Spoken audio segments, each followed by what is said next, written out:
Olá, alunos! Tudo bem? Aqui é o professor Denis e estamos aqui para mais uma aula do nosso curso de controle ou controle clássico. Nessa aula, o que nós vamos ver são conceitos básicos ligados à análise e ao projeto de sistemas de controle. Para essa aula, a bibliografia recomendada é o livro do Nisi, de Engenharia de Sistemas de Controle, publicado pela LTC. Então, vamos lá? Bom, nessa aula a gente precisa entender no que consiste fazer uma análise ou um projeto de um sistema de controle, que é o grande objeto de estudo desse curso, os sistemas de controle. Uma das coisas que a gente pretende fazer aqui é dar um zoom out, é olhar o sistema como um todo antes de mergulhar de cabeça em cada etapa desse sistema. A gente vai estudar um exemplo e vai continuar construindo nosso conhecimento da nomenclatura técnica da área de controle. Bom, todo sistema de controle é um sistema dinâmico. Ou seja, uma vez dada uma entrada, ele responde a essa entrada com uma resposta transitória e depois atinge uma resposta em regime permanente. Então, ao acontecer uma modificação na entrada, o sistema reage a essa modificação, se altera e depois se estabiliza até encontrar um ponto de equilíbrio. Tudo bem? Então, você gera um desequilíbrio e ele tende a um novo equilíbrio. Este caminho para o equilíbrio se chama resposta transitória e a condição em que ele chega de equilíbrio é a resposta em regime permanente. Então, quando a gente constrói ou analisa um sistema de controle, projeta, né, estamos buscando determinar especificações de desempenho dessas respostas, tanto transitória quanto permanente. Apenas por conhecimento agora, né, a resposta permanente ela geralmente se parece com a entrada. Né? Logo a gente vai voltar para esses conceitos. Antes vamos olhar a diferença entre análise e projeto. Então, a análise é o processo através do qual o desempenho de um sistema é determinado, ok? Então, por exemplo, a resposta transitória e o erro em regime permanente são avaliados para determinar se atendem a certas especificações desejadas. Então, na análise, eu já tenho meu sistema de controle e verifico qual o seu desempenho. O projeto, por outro lado, é o processo pelo qual o desempenho de um sistema é criado ou alterado. Então, eu posso projetar a partir do zero ou a partir de um outro sistema. Então, por exemplo, se a resposta e o regime transitório, se a resposta transitória e o erro, regime permanente de um sistema forem analisados e a gente descobrir que eles não atendem a certas especificações ou novas especificações que foram dadas para o seu sistema, então a gente tem que modificar os parâmetros, alterar o sistema, adicionar componentes se necessário para conseguir atender então essas especificações.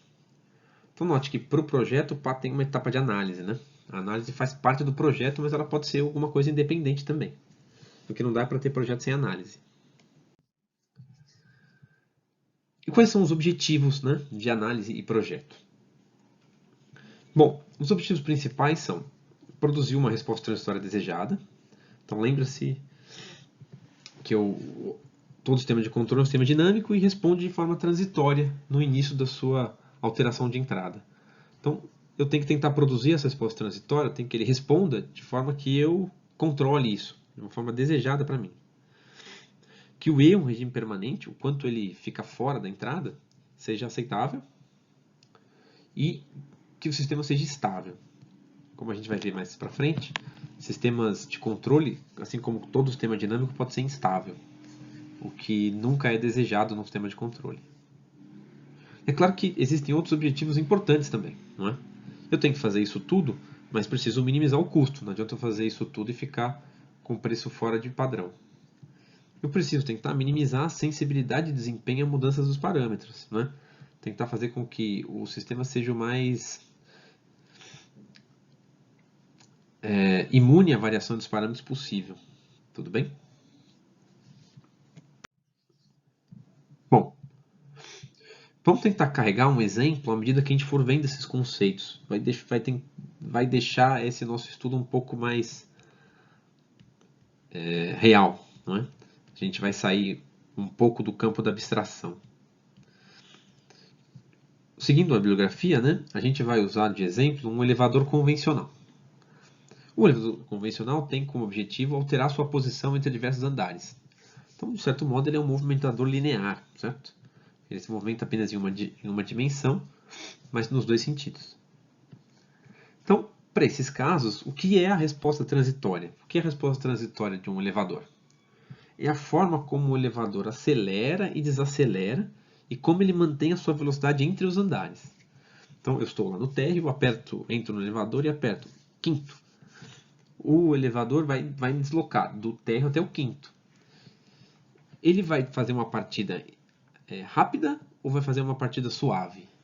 Isso faz parte da resposta transitória. Ele vai atingir uma velocidade meio que de cruzeiro ali entre os andares e depois ele vai desacelerar até chegar no último andar. Ele vai desacelerar com uma parada brusca ou ele vai desacelerar suavemente? Ele vai acelerar tão suavemente que vai demorar muito tempo para chegar ou não? Então, isso todos são parâmetros importantes para entender essa resposta transitória, tudo bem? E o que é o regime permanente? É a posição final que o elevador permanece depois de chegar no local que foi indicado. Então eu entro no elevador, aperto 5 e ele para numa certa posição. Ele não vai conseguir parar no térreo do 5 com pressão infinita. Sempre vai existir um erro ali entre a posição do elevador e o piso do andar. Essa diferença é o erro no regime permanente, certo? E a posição em que o elevador está é o regime permanente. Esse erro vai ter que atender a certas especificações. Quanto que pode ser esse erro? 1 centímetro? 1 milímetro? 10 centímetros? Parece muito para 10 centímetros, não é? Ok?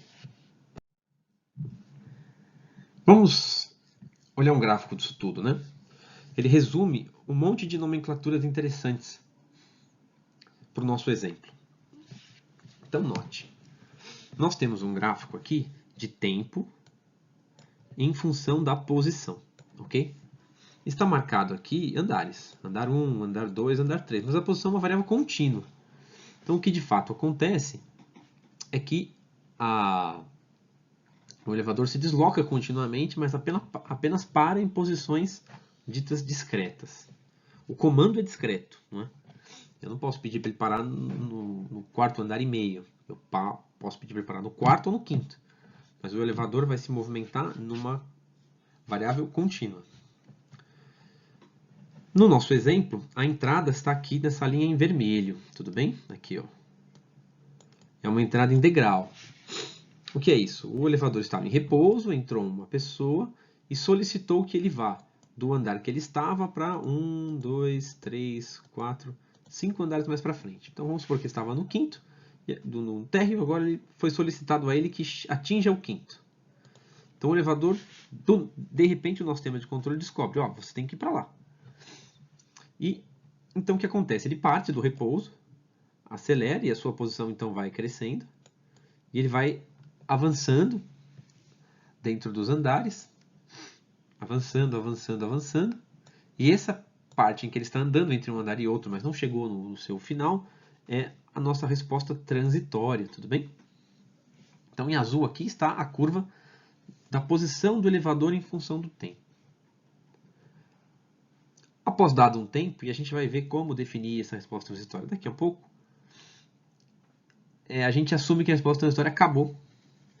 E a partir daqui, ele já está no seu ponto de regime permanente, né? O elevador nunca vai estar na posição exata, então a diferença entre a curva vermelha e a curva azul é o erro em regime permanente. E a posição que ele está é a posição em regime permanente. Ok? Muito bem. Então,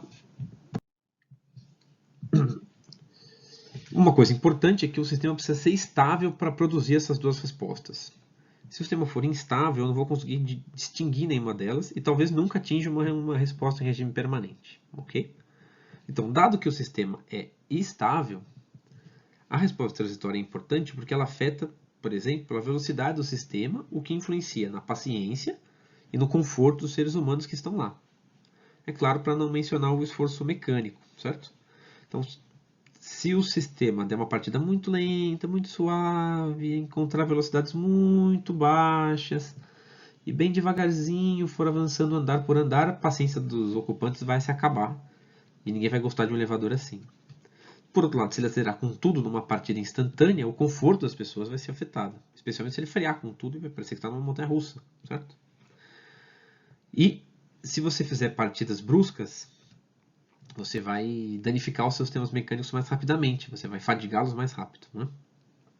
Então tudo isso tem que ser levado em consideração para definir quais são os requisitos da resposta transitória. Ok? Já a resposta regime permanente determina a exatidão do sistema de controle. Então, ok, eu pedi que ele chegasse no quinto. Se ele errar por 1 metro, mano, o sistema é muito pouco exato. Né? Se ele errar por 1 milímetro, tá ótimo, certo? Não? Então, a resposta regime permanente determina quão de perto a saída se aproxima da resposta desejada. Bom, então já entendeu quais são os objetivos do projeto e os objetivos da análise. Mas quais são os passos para chegar nela? Bom, para que eu faça um projeto, a gente pode seguir esses 6 passos. Aqui vale lembrar que a gente está fazendo uma ideia de olhar o sistema por cima, de olhar o sistema com zoom out. Então, todos esses passos podem ser explodidos em diversos passos, ok? Especialmente o último item, o item 6. Mas alguns deles podem ter mais de um caminho possível, né? Então, por exemplo, técnicas de projeto existem várias. Então, esses são os passos básicos, ok? Quais são eles? Então, primeiro, determinar um sistema físico. Então, ok, eu tenho meu objetivo, que sistema pode fazer isso? Então, como é que eu vou fazer o meu elevador? Vou fazer ele eletromecânico, com motor e engrenagens, ou vou fazer ele hidráulico, né? Como um elevador de automóvel, de oficina? Quais vão ser as especificações que eu vou ter que ter? Qual a resposta transitória que eu preciso? Eu só vou conseguir isso a partir dos requisitos, certo? Então, qual a diferença entre requisito e especificação? Requisito é o que vem do usuário. Então, o usuário quer que em 5 segundos ele percorra um andar. E quer que a aceleração não ultrapasse 1/10 de g, por exemplo. 1 metro por segundo quadrado. Então, a partir dos requisitos, eu construo a minha resposta transitória e o meu regime permanente. Feito isso, construído essa resposta transitória e regime permanente, são as especificações que eu estou criando. Ok? Então, a partir das especificações que eu criei e do sistema físico, eu desenho um diagrama de bloco funcional, em que cada bloco exerce uma função, independente de como ele vai fazer isso, qual a tecnologia escolhida. Na etapa seguinte, eu represento o sistema físico como um esquema. Aí sim, eu troco o meu diagrama de blocos pelas tecnologias que existem. Ok? Na etapa seguinte, eu utilizo esse esquema para obter um modelo matemático, mas representado ainda como um diagrama de blocos. Então eu vou trocando cada pedaço do meu sistema físico por uma equação que o represente, ou por um modelo matemático que o represente. Dado esse modelo matemático, eu devo simplificá-lo o máximo possível. Simplificar significa reduzir o diagrama de blocos, a se possível um bloco só, mas às vezes há um pouquinho mais. Uma vez que eu faço isso, que eu tenho o menor diagrama de blocos possível com o modelo matemático do meu sistema, aí eu parto para essa análise e projeto do sistema de controle em si, tudo bem? Que vai procurar atender os requisitos e as especificações que eu preciso, incluindo garantir estabilidade, a resposta transitória necessária e o desempenho em regime permanente necessário. Ok? Bom, então vamos dar uma olhada em cada um desses passos. Olha, determinar um sistema físico e as especificações são, como a gente está num elevador, é determinar quais as cargas, né? Então, que peso máximo ele vai carregar, qual atrito que existe nesse elevador, quanto tempo que eu desejo que ele demore para percorrer cada andar e qual é essa distância máxima tolerável entre o elevador e o piso de cada andar. Ok? Talvez possam ter outros requisitos aqui que eu não mencionei, né? Depois disso, a gente tem que construir um diagrama de blocos funcional.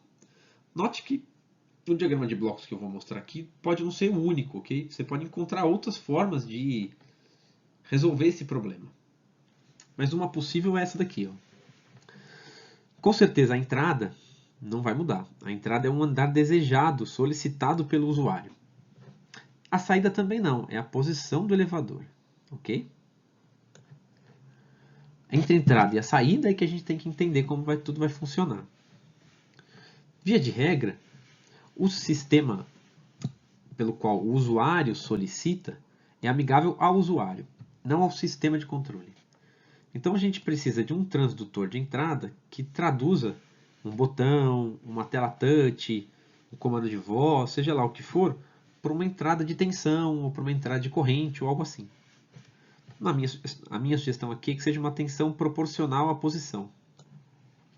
Então o transdutor, por exemplo, percebe que você apertou lá o quinto andar e ele gera um sinal de 5 volts que o seu sistema tem que entender como quinto andar, ok? Após isso, a gente vai ter uma junção de soma, que vai somar essa tensão proporcional à posição desejada com um sinal que vem lá da posição real do elevador. Agora, para ele vir da posição real do elevador, ele precisa de um sensor. Então, a outra etapa desse nosso diagrama de blocos funcional é alguma coisa que seja capaz de detectar a posição do elevador e transformar isso também numa tensão proporcional à posição, ok? Depois a gente vai ver que tecnologia que a gente vai usar. O que eu sei é que eu preciso disso. O meu transdutor de saída vai ser isso. Tendo a posição desejada e a posição atual do elevador, essa junção de soma subtrai uma da outra e descobre quanto está faltando. Então, por exemplo, o elevador pode estar no térreo, então a tensão, por exemplo, são 0 volts, e eu quero ir para o quinto andar, então tem 5 volts aqui. E essa diferença vai dar 5 volts. Esses 5 volts é o que a gente está chamando aqui de erro, mas que pode ser o sinal de atuação, certo? Como a gente já viu. Esses 5 volts, esse erro, é a entrada de um controlador. Que tecnologia ele vai usar? Isso é um outro problema. Esse controlador tem que gerar algum tipo de sinal de potência. E aí depende do que vai estar embutido dentro do controlador, que vai ter que acionar a planta de modo que varie essa posição da planta. A posição vai mudar e à medida que for mudando, o sensor vai captar essa mudança e vai realimentar o sistema. Não é? O erro vai diminuindo e o sinal de potência vai se alterando num ciclo que vai transformar a posição do elevador o mais próximo possível do andar desejado. O mais próximo possível significa atinja um estado permanente. Ok?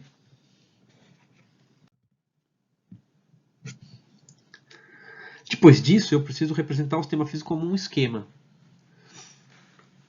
Basicamente, significa que nessa etapa é que eu tomo decisão de equipamento. Então, eu já sei a função que cada bloco precisa exercer. O que eu vou colocar lá dentro para poder fazer isso, certo? Nesse caso, é a hora, talvez, de fazer as aproximações, especialmente na planta, não é? Se for necessário. Se for preciso, eu faço muitas camadas, ou seja, eu faço um bloco e dentro daquele bloco coloco mais um conjunto de blocos, por exemplo, né? Dentro do meu sistema, a planta foi dividida em 3 blocos. Um inversor de frequência, que aciona um motor elétrico e vários mecanismos, que precisam vencer a inércia e o amortecimento viscoso do elevador para atingir a posição, ok? Mas esse motor e mecanismos também pode ser explodido numa série de blocos, e aí depende da profundidade que eu quero o meu esquema físico. Tudo bem? De resto, são as tecnologias que a gente escolheu, não é? Então, o sensor de entrada aqui foi escolhido como um conversor DA, o de saída como um encoder linear para medir posição. O controlador é a última coisa que a gente faz, porque ele faz parte do projeto, de fato, do projeto do sistema de controle. A tecnologia que eu vou usar via de regra, é um projeto iterativo, né? Eu testo uma tecnologia, faço uma análise, e se eu não atingir os requisitos, eu avanço para tecnologias mais sofisticadas e geralmente mais caras. Bom, a próxima etapa é utilizar o esquema para obter um modelo matemático, como mais ou menos um diagrama de blocos, né? Então, nessa etapa, o que eu preciso fazer? Eu utilizo o conhecimento de física e do funcionamento dos equipamentos para modelar cada parte do esquema.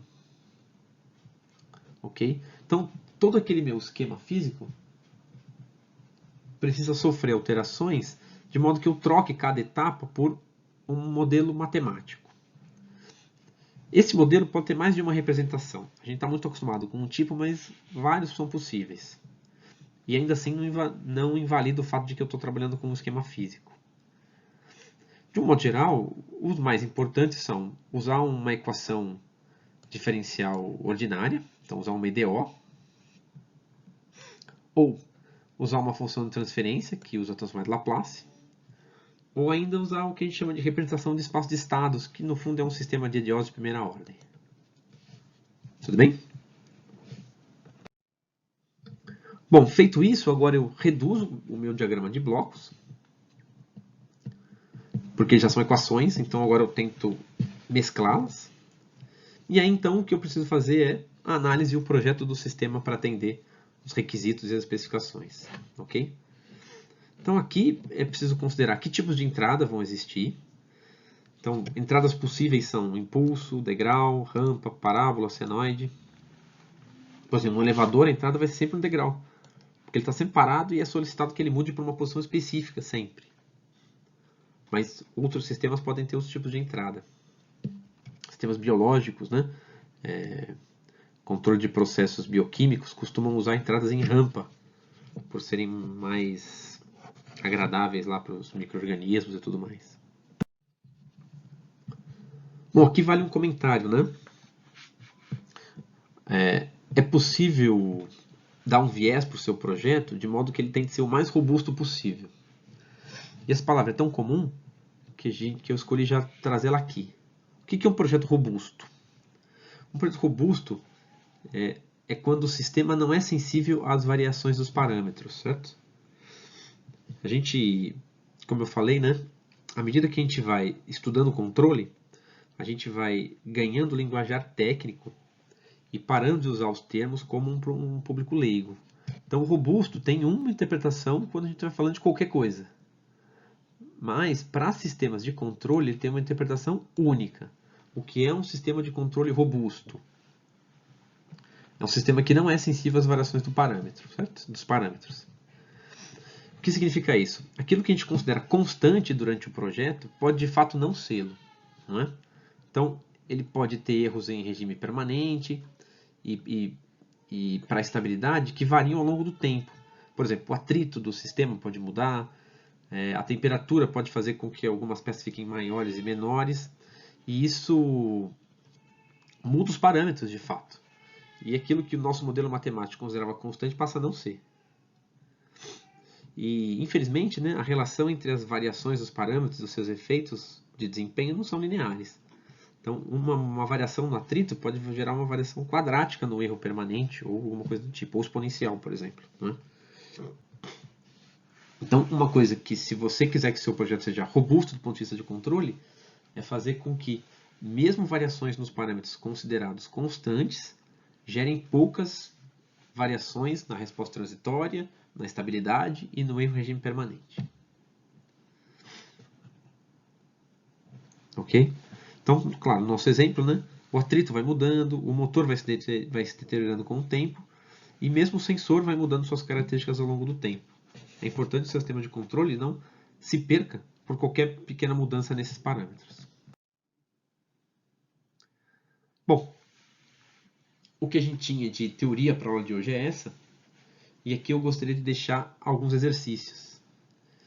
Esse primeiro exercício é um exercício retirado do NISE, ok? O segundo também. E já o terceiro é um exercício sugerido por mim. Além disso, eu gostaria de recomendar diversas questões e exercícios da bibliografia indicada. Tudo bem? Para que vocês não fiquem completamente sem parâmetros, se estão indo no caminho certo, eu estou deixando aqui a resposta de 2 desses exercícios. Do exercício 1 e do exercício 3. Ok? Lembrando que esse tipo de problema pode não ter uma resposta única. Tudo bem?